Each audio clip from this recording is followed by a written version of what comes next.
Hi, everybody. This is Mike, and today we're going to talk about a couple things. First, we'll talk about the August position report, and then I'll give you guys a little bit of an update on the 23 crop progression. The August position report was released this morning. It's the first report of the 23 crop marketing season. Shipments for the month were down 7%. Domestic market was down 6%. Export markets were down about 7.5%.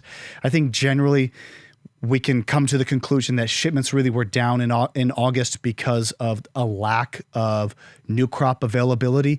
If you look at the new crop receipts in August, we're down about 74% on last year. And really, it's just because we're significantly behind where we would have been. This last weekend, parts of Madeira got a little bit of rain. We've had quite a bit of humidity. And as we talk a little bit more about the 23 crop progression, I can give you a little bit more detail as to why we think or where we're at on that, at the pace of harvest. So going back to this position report, just going through a couple of export markets, India was basically flat on shipments in August. It's about 713 loads. That's relatively within people's expectations in India. So I think that should keep price steady to firm. Western Europe was up 6%, predominantly taking the old crop in for August. Middle East was down 32% and China was down 33%. Again, I think that's really related to available inventory in California on the 22 crop, as well as a lack of 23 crop supply available to ship in August. Sales for the month of August were 255 million pounds, which is pretty good, a little bit better than I think people had generally expected. That puts the industry anywhere from 25% sold to 27% sold, kind of depending on what you think this crop is. So going on to the 23 crop harvest progression, at the huller, I think we've received about 42% of our estimated nonpareil handle, significantly down on where we would be this time maybe a year ago.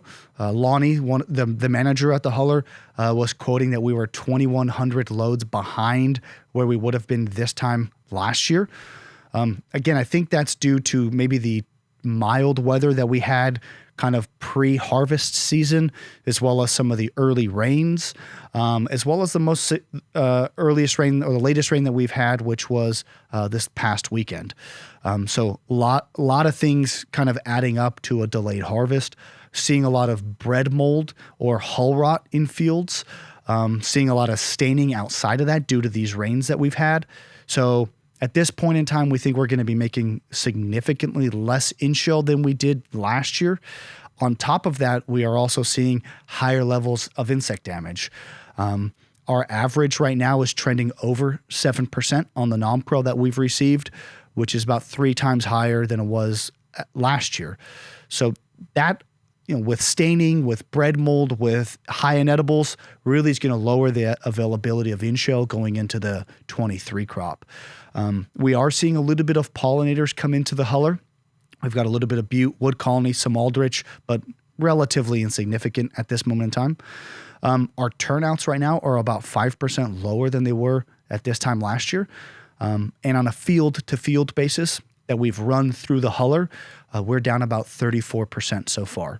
Again, we have a long ways to go still on this nonpareil.